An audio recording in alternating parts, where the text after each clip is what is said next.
De regreso a su programa Criterios, en esta parte tenemos al economista Luis Oliveros, profesor universitario además. Bienvenido, Luis. Gracias, Ferrer, por la invitación. Bueno, Luis, lo que estamos ahorita y lo que está en boga pues es la constituyente, y esa pregunta que nos hacemos todos. Primero se planteó la paz como un elemento para hacer la constituyente, pero además la respuesta a todos los problemas económicos que existen en el país. ¿Tú crees que la constituyente nos va a llevar a esa solución? Mira, yo soy un poquito radical con respecto al tema de la constituyente. Yo creo que la constituyente no va a resolver ningún problema del país. Yo creo que la constituyente es, yo creo que es más allá de un pote de humo que está tratando de imponer el gobierno, como tratar de llevarnos a una monarquía, como tratar de radicalizar el tema político y no tomar los problemas del país y solucionarlo. Yo creo que es un desvío de atención. Y la constituyente, desde mi punto de vista, va a empeorar la situación del país.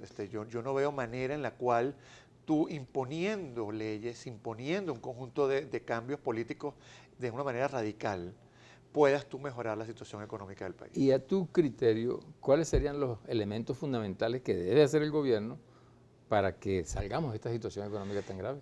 Mira, Germán, el primero es entender y comprender los problemas del país. Tú no puedes pensar que, por ejemplo, los problemas del país es una guerra económica, que los problemas del país son culpa de la fiscal general, son culpa de los empresarios, son culpas de Obama, de cualquier cosa, ¿no? Los problemas del país en el plano económico son netamente culpa de una errada política económica. Entonces el gobierno debería entender y dar un vuelco de 180 grados en la manera en la cual está manejando la economía.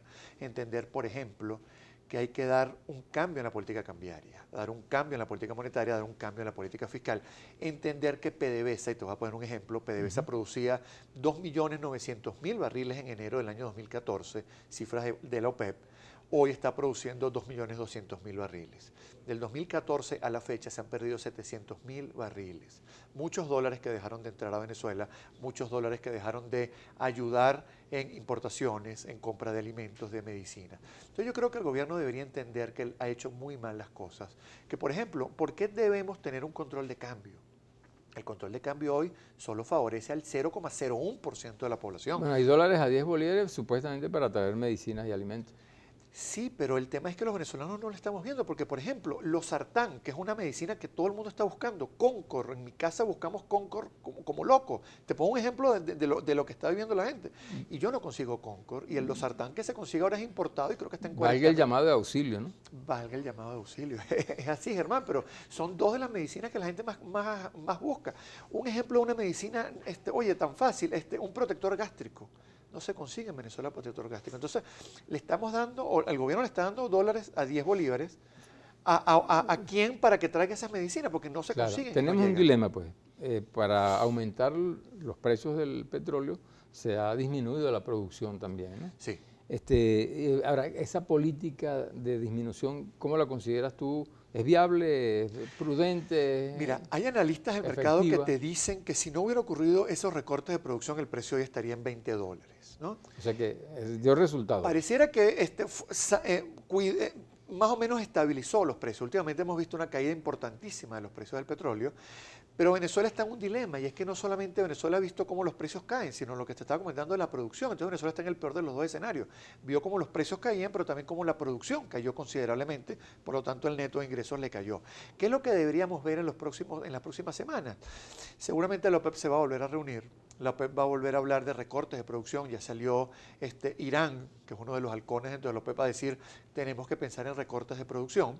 Eso puede más o menos parar esta caída importante que estamos viendo. Pero sin embargo, en esa medida también los Estados Unidos están incrementando la producción. Es que el problema es que están captando los espacios que estamos dejando, ¿no? Esa es la clave. El mercado petrolero cambió de una manera coyuntural y de una manera profunda. Hoy no es el mercado que tuvimos hace 3, 4 años. Mucha gente dice que la OPEP ha debido dejar que el precio siguiera cayendo para que esa producción norteamericana saliera del mercado. Yo creo que hoy el mercado está sumamente comprometido, sumamente difícil. Sin embargo, hay señales que hay que tener muy en cuenta, los cambios que están ocurriendo en Arabia Saudita. No solamente desde el punto de vista de privatización de Saudi Aramco, sino desde el punto de vista de la nueva sangre que están colocando la nueva generación.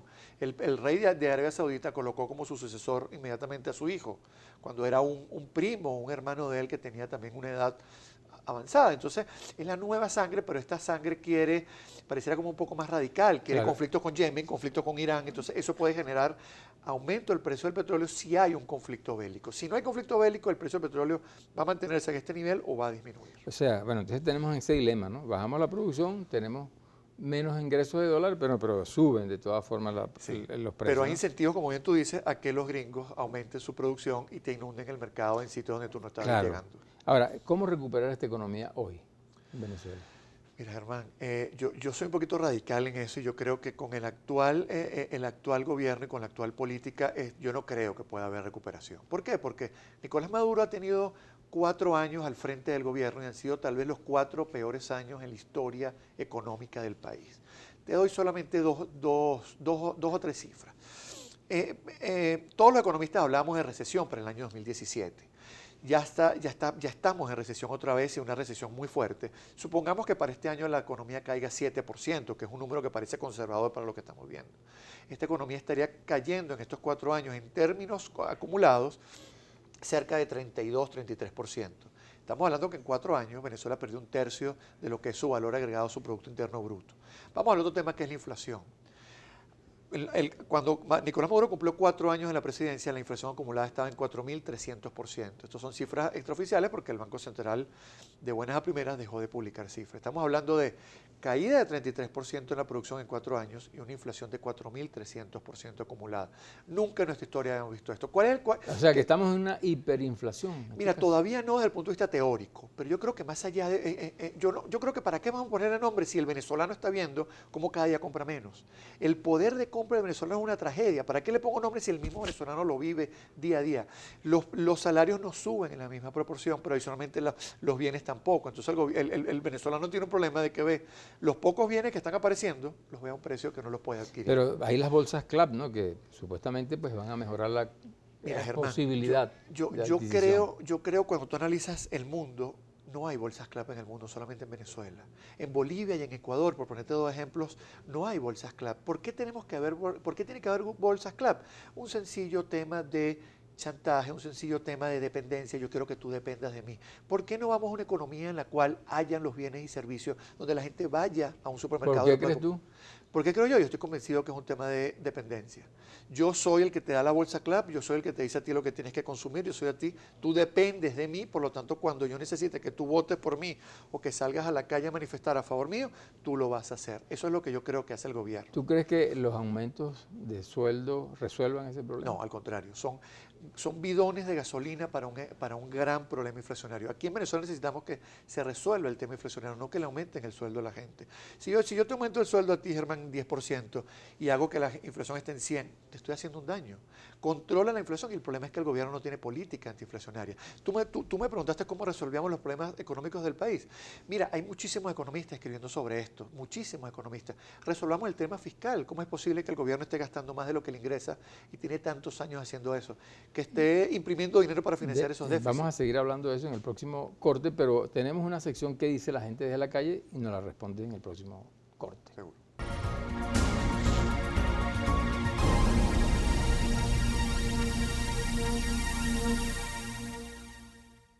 Sí, mi pregunta es la que tienen la mayoría de los venezolanos. ¿Puede la constituyente reactivar todo lo que es el sistema financiero venezolano?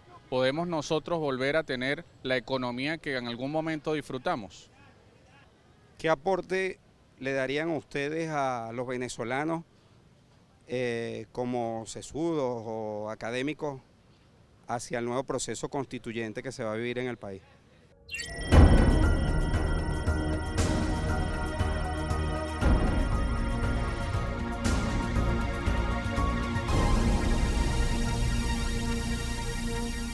De regreso a su programa Criterios, estamos con el economista Luis Olivero y también profesor universitario. Recuerden que a escribirnos a criterios-gb y la etiqueta Economía en Criterio. Luis, te hicieron una pregunta, lo que dice la gente. Mira, los sesudos. Los sesudos. Mira, yo creo que la respuesta es muy fácil. Yo comparo la constituyente con una caída monumental del precio del petróleo, de los efectos negativos que puede generar hacia la economía. Una constituyente que viola la Constitución, una constituyente que va a ser utilizada para perseguir a las personas que quieren cumplir la Constitución. El caso de la fiscal, el caso de políticos de oposición. De todos los que tienen alguna disposición a estar contrario a un problema, a una propuesta política. Bueno, eso no... En todos los países del mundo es aceptado. En todos los países del mundo es así. Eso no te va a generar inversión extranjera. Eso lo que te va a generar es más incertidumbre, te va a generar más ruido político. Y al final vamos a ver cómo la recesión en Venezuela se va a empeorar en el segundo semestre. Por cierto, ¿cómo afecta el clima político a la economía en Venezuela? Mira, te genera incertidumbre, te genera problemas de toma de decisiones. Por ejemplo, si el gobierno se hubiera sentado a dialogar de verdad, no a insultar, sino a dialogar de verdad, por ejemplo, con la Asamblea Nacional, el gobierno pudiera tener hoy aprobaciones de la Asamblea Nacional para emprender proyectos de endeudamiento y recibir recursos. Pero entonces en este caso, yo creo que ese es el propósito de la Asamblea Nacional Constituyente. Ese es uno de los propósitos. Suplantar a la Asamblea Nacional, electa por 14 millones de personas, por un equipo, yo digo, bueno, que son los que van a decidir el país. Por un equipo de súbditos que van a levantar la mano y le van a decir, esta es la Constitución que queremos a la medida de la nueva monarquía que se va a instalar en Venezuela. Y que lamentablemente no queremos que haya, por ejemplo, preguntarle a otras instituciones, sino barrer con las instituciones. Vamos a barrer, en el caso con la Asamblea Nacional, vamos a barrer con la Asamblea Nacional, vamos a barrer con la Fiscalía, vamos a barrer con cualquier institución que quiera cumplir con la ley que quiera hacer. Por cierto, el endeudamiento del país tiene que pasar por la Asamblea Nacional. Es que es lógico. Entonces, bueno, eso se lo van a trasladar a la Asamblea Nacional Constituyente. Ahora, ¿cómo afecta eso lo de los bonos? Pues que recientemente vendió PDVSA. Los bonos que vendió PDVSA te hablan de dos o tres cosas. Primero, un muy mal negocio para el país, donde la Contraloría debería estar investigando y debería estar preguntando qué pasó aquí. ¿Cómo es posible que un bono que tiene un precio en el mercado de 40 y pico % lo vendas a 31%?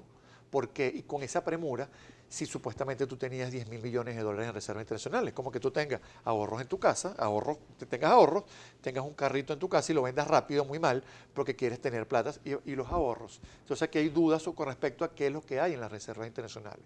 Pero en segundo lugar, lo que te está indicando es, Venezuela está pelando, y disculpen la palabra, pero Venezuela está pelando de una manera tal que tiene que salir a vender las morocotas de la abuela a un precio muy bajo para poder obtener cierta liquidez. Un remate, una liquidez, una venta de garaje. O sea, que están rematando al país. Están rematando el país para buena parte de eso pagarle una deuda a Rusia y por otro lado un poquito al DICON y otro poquito, porque seguramente va a ser así, una buena parte para pagar la campaña electoral. Sí. ¿Cuánto pierde Venezuela en esa operación? Mira, Venezuela perdió en esa operación, podríamos estar hablando de más de 200 millones de dólares, 250 millones de dólares. Además que en el medio hay una casa de bolsa, hay un intermediario que está muy raro, que nadie sabe quién es, una casa de bolsa muy pequeña donde levantó todas las alarmas en Estados Unidos, que nunca había hecho operaciones muy grandes y ahora se encontró con un deal de 2.800 millones de dólares. Entonces, oye, ¿por qué el Banco Central tenía que usar a un intermediario cuando podía directamente hablar con Goldman Sachs? ¿Quién está investigando eso? Y si la fiscal, por ejemplo, dice que lo va a investigar, la acusan de que está loca. O sea, una cosa de verdad realmente increíble. Y el Contralor, que es el que debería estar investigando, no dice nada. Sí. Con relación a las reservas internacionales, ¿cómo está Venezuela? Mira, yo te voy a dar una cifra para que más o menos entiendas la gravedad de la situación. Cuando uno analiza una variable económica, tienes que analizarla desde el punto de vista real, ajustada por inflación. Venezuela tiene hoy 10.000 millones de dólares en reservas internacionales. Cuando tú deflactas esos reservas internacionales a niveles de inflación y ves cuándo fue ese pico, el mínimo histórico en Venezuela, te encuentras en el año 72. Venezuela no tenía reservas internacionales tan bajas desde el año 72. Si lo llevas a términos per cápita, vas al año 40. Entonces, cuando te dicen que estamos blindados porque tenemos reservas internacionales, tenemos un nivel solo comparable a 1942 en reservas internacionales. Y el problema es que entre octubre y noviembre vienen pagos por más de 3.500 millones de dólares en deuda. Son como el 35% de las reservas internacionales actuales. El DICON, que ahorita está dando 22, 25 millones cada vez que se subasta, vas a ver cómo entre agosto y septiembre se va a paralizar porque necesitan hacer el ahorro para pagar esa deuda que yo creo que la van a pagar porque este gobierno y el gobierno anterior han sido firmes en pagar la deuda. El problema es cómo vamos a hacer en el año 2018. ¿Pagamos la deuda o compramos comida? Mira, yo creo que ese dilema lo ha podido haber resuelto Nicolás Maduro hace mucho tiempo con una política económica coherente. Porque era el tema de caminar o comer chicle. Tú puedes hacer las dos cosas. El problema es que este gobierno decidió, no voy a caminar y comer chicle a la vez. Este gobierno decidió contratar unos asesores económicos españoles muy malos, señor Serrano, y entonces se hace en política económica lo que él dice. Y lamentablemente tenemos otro problema. Si Venezuela cae en default, solamente ponte este ejemplo. Te iba a preguntar eso. Sí. Del Cielo Ina, Pedro Carreño y Ramón Lobo, ¿tú te imaginas ellos negociando un default en Venezuela? Yo creo que eso sería un desastre, una tragedia. Entonces, para la situación actual, Venezuela no puede caer en default, pero lo que Venezuela sí debería hacer es sentarse con los acreedores internacionales con un plan económico coherente y reestructurar, tratar de pasar vencimientos a mediano y largo plazo para liberar recursos para, por ejemplo, comprar comida y medicinas. Pero, ¿cómo conseguir los dólares? Porque dependemos fundamentalmente del exterior porque no tenemos aparato productivo. Pero, ¿cómo conseguir dólares para seguir comprando y, bueno, y restaurar el aparato productivo? Mira, Germán, tú tienes 3 vías para levantar este financiamiento y para levantar dólares. En primer lugar es PDVSA. Tú tienes que poner a producir a PDVSA. ¿Cómo es posible que PDVSA está produciendo 2 millones y pico de barriles cuando debería estar en 3 y pico? Cuando el plan Siembra Petrolera hablaba de 6 millones de barriles para el año 2017-2018. Tienes que ver qué está pasando en PDVSA, auditarlo, proponerlo, producir. En segundo lugar, tienes China, y China ha estado dispuesta a dar recursos, pero prácticamente no ha dado recursos en estos últimos años porque ve que el gobierno y el país cada día va a peor. Sentarte con China, hablar de créditos, hablar de cualquier cantidad de financiamientos para ayudarnos. Pero en tercer lugar tienes una buena parte de Fondo Monetario, Banco Mundial, Banco Interamericano de Desarrollo, que también te puedes sentar con ellos a negociar préstamos. Pero estos tres puntos solamente pasan por, tienen un problema, un plan coherente, un plan económico coherente, que le permita a los chinos pensar, dame 20.000 millones de dólares que yo te voy a pagar. En la situación actual, tú le pides 100 dólares a China y te va a decir que no, porque no se los vas a poder pagar. Y si te volteas al Fondo Monetario, Venezuela se estuvo raspando todos los DEC, cada día le queda menos. El dólar implícito, con relación a las reservas, ¿cómo está eso? Mira, el dólar paralelo no se puede decir porque nos van a empezar a perseguir. Ha tenido un incremento importantísimo. Te pongo un ejemplo. Nicolás Maduro ha hecho 5 sistemas cambiarios.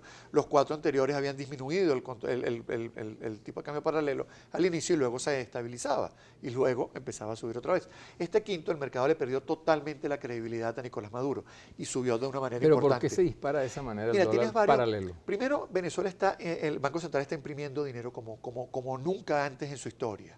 A esta fecha... Inorgánico absolutamente. Totalmente. Una economía en recesión, imprimiéndole más dinero, ese poco de plata está buscando los pocos bienes que hay en la economía. En segundo lugar, tienes un problema fiscal muy grande. La recaudación fiscal te está cayendo en términos reales muy grande, de una manera muy fuerte, porque la inflación se está comiendo el efecto de esos impuestos que estamos pagando. En tercer lugar, tienes un tema de expectativas. Cuarto lugar, Asamblea Nacional Constituyente te genera una prima en esa tasa de cambio elevada. Y en quinto lugar, Germán, de verdad, yo te pongo aquí la cantidad en bolívares y en dólares. ¿Con cuál te sientes tú más tranquilo? ¿Con los dólares o con los bolívares? Dólares, sin duda alguna.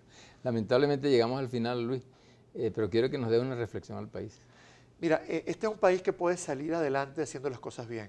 Este es un país adelante que tiene las potencialidades que tiene la gente y que tiene una palanca como es el petróleo para poder mejorar considerablemente la situación. El problema es voluntad política y querer hacer las cosas. Yo creo que no hay voluntad política hoy en Venezuela. Un cambio en la voluntad política puede generar muchas cosas buenas y puede generar mucho bienestar. Mucha gente está pasando situación muy grave. Los niveles de pobreza están creciendo de una manera importante. Eso hay que revertirlo. Espero que avancemos en paz. En paz, amén. Nos deslizamos con prisa hacia una de las mayores crisis de gobernabilidad que recordemos en nuestro país, de ser implantada esta Asamblea Constituyente que no solo sepultará el modelo incluyente que propuso el presidente Hugo Chávez como modelo de país tras siglos de exclusión de millones de venezolanos, sino que será el pueblo quien cargue con los desatinos de esta aventura que hoy, de manera inconstitucional, aupan magistrados del TCJ y rectoras del CNE. La democracia para un reducido sector de la población no es democracia. Si el país como un todo no es capaz de superar la intolerancia que nos acecha, Las futuras páginas de la historia tendrán el riesgo de ser escritas con el sufrimiento de millones de venezolanos empujados a buscar espacios para la libertad con todo lo que ello entraña. Detener la imposición de esta constituyente convoca a todas y todos los venezolanos que creemos en una democracia plena. En esa unión que el presidente Chávez propuso, donde tengan cabida los sueños, donde el país construya un futuro de paz y prosperidad. Hemos llegado al final de su programa Criterio. Será hasta el próximo domingo a esta misma hora. Tengan todos un feliz día.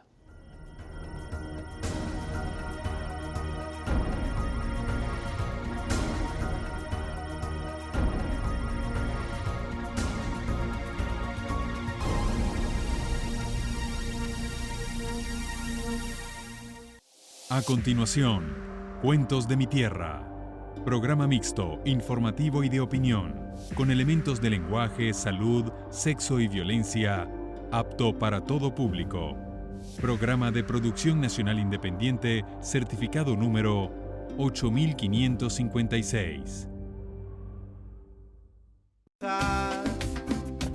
Que la aventura estaba allá al frente de mí. Y cuando salí a buscarla... Sí, esto es Trujillo. Como dicen por aquí, cuna de sabios y santos. Para mí, entidad de rutas cercanas y hermosas. Si tomo como punto de partida Valera, puedo recorrer varios lugares durante mi visita. Y así podré conectarme con la fe, la naturaleza, la siembra y la tradición.